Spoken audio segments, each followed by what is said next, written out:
Bonjour, c'est Farid Chibout de la chaîne Investir au Maghreb. Je vais vous expliquer la différence entre un plan épargne action et un compte titre ordinaire. Pour investir sur les marchés financiers, vous avez besoin d'une enveloppe. C'est obligatoire. Donc, vous passez par votre courtier en ligne, Boursorama, DeGiro, Fortuneo, Bourse Direct, etc.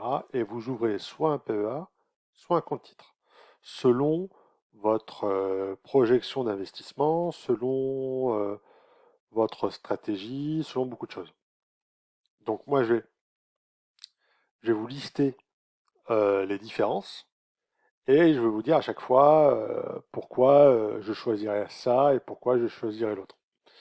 Donc voilà. Donc dans un premier temps,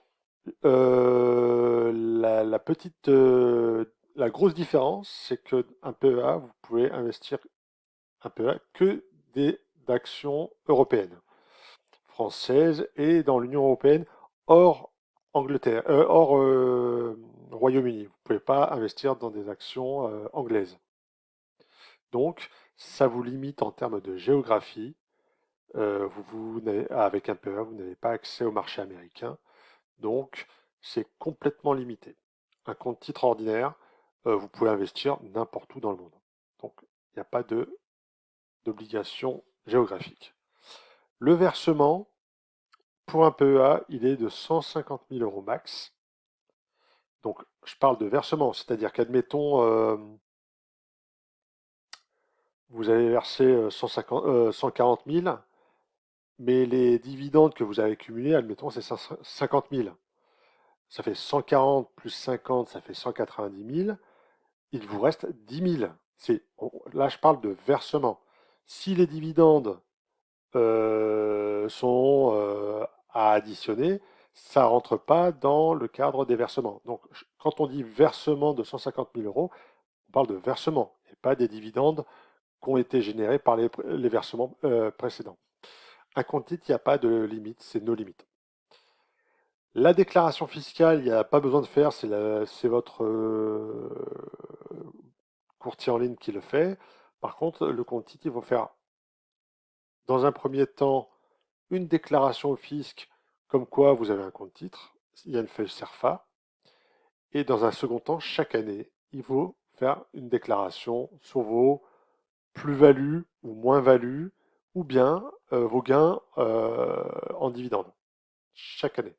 Donc il y a une feuille CERFA, il faut aller la télécharger. Je ferai une vidéo spéciale parce que c'est un peu complexe la déclaration dans un compte titre parce qu'il faut calculer les plus-values, les moins-values, les dividendes et ça, franchement, c'est casse-tête. Ensuite, la fiscalité. Alors, la fiscalité pour un PEA, après 5 ans, elle est de 17,2. Donc, c'est-à-dire qu'on vous supprime l'impôt sur le revenu, les 12,8. Ok. Donc, vous ne paierez que les cotisations sociales après 5 ans, hein. Après 5 ans. Bon. Le compte titre, c'est 30% sur les dividendes et les plus-values. Si vous investissez à l'étranger, aux États-Unis, il y a 15% à la source. C'est-à-dire que vous investissez sur des sociétés américaines, vous avez des dividendes, eh ben, vous aurez 15% de dividendes, vous aurez un abattement, donc vous avez 30% français, ça fait 45, et pourrez avoir un abattement de 15, donc vous serez taxé à hauteur de 30%. Donc 15% à la source pour des sociétés américaines, 30% français, ce qu'on appelle la taxe Macron, c'est la flat tax, donc ça fait 45, et vous avez le droit à un abattement de 15. Par contre, attention, il faut faire attention avec le système d'imposition. Vous avez différentes impositions selon les sociétés. En Suisse, l'imposition, elle est plus importante sur les dividendes. Donc, vous ne serez pas imposé à 30, je crois, mais à 45. Donc il faut faire très attention quand vous choisissez vos actions, parce que ce qui est important à la fin, c'est le net-net, c'est-à-dire le net après impôt. Ok. Donc pour le PEA, ben, le courtier il est français, Fortunéo, Bourse Direct, Boursorama. Et pour un compte titre, il est mondial. Vous pouvez prendre n'importe quel courtier. Le plus connu, c'est De Giro. Interactive Broker, il est américain. Voilà, et puis il y en a d'autres. Allemand, anglais, Trade 212, je crois. Voilà. Il faut être, pour un PEA, il faut être résident fiscal français, obligatoire. Et pour un compte titre, vous n'êtes pas obligé d'être résident français. Donc, si vous êtes euh, en télétravail à l'étranger, vous pouvez pas avoir un PEA. C'est pas possible. Pour l'ouverture d'un PEA, il faut être majeur. Donc, c'est un par personne. Donc, vous et votre conjointe. Et un compte titre, vous pouvez en avoir plusieurs et vous pouvez être mineur. À 13-14 ans, vous pouvez ouvrir un compte titre. Pour le PEA à 18 ans, il y a eu récemment l'ajout du PEA, ce qu'on appelle le PEA jeune. La seule différence, c'est le versement, il est maximum de 20 000 euros. Donc, dans un foyer fiscal, vous pouvez avoir 3 PEA, vous, votre conjointe et votre enfant, ou 4, 5, en fonction du nombre d'enfants que vous avez. Donc voilà. Pour détenir un PEA, c'est minimum 5 ans, donc la stratégie, c'est minimum entre 5 et 10 ans, ou sinon ce n'est pas la peine, parce que vous perdez, avant 5 ans, vous perdez le bénéfice de la carotte fiscale. Quoi d'autre? L'avantage du PEA, c'est que quand vous laissez votre argent dans l'enveloppe, eh ben, en fait, vous faites ce qu'on appelle courir les intérêts composés, c'est-à-dire ça fait effet boule de neige.